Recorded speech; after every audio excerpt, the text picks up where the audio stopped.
Magandang araw sa inyo mga kaibigan. Itong ating almusalita sa araw na ito. Ang ebanghelyo natin ay John 15:26 b to 16a.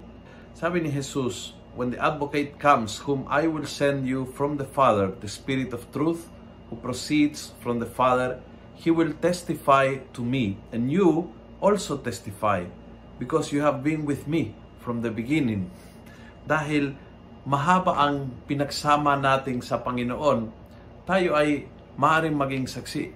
Correct. Hindi maaari, kundi dapat maging saksi. Nasa plano po ng ating Panginoon, nasa pangarap ng ating Panginoon na tayo bilang mga kaibigan niya ay magpapatunay sa ibang tao kung ano ang ginawa ng Diyos sa buhay natin.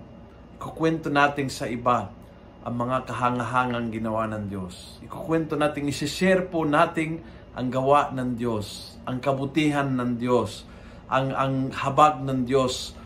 But hindi po ito mula sa libro o kung ano ang natutunan, kundi mula sa ating sariling karanasan.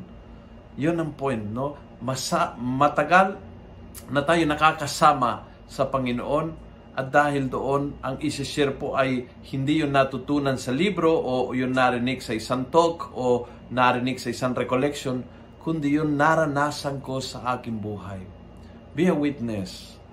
Huwag kang mahiya magsalita at maibahagi ang ginawa ng Diyos sa buhay mo dahil yun ay maaaring maging malaking inspirasyon para sa iba.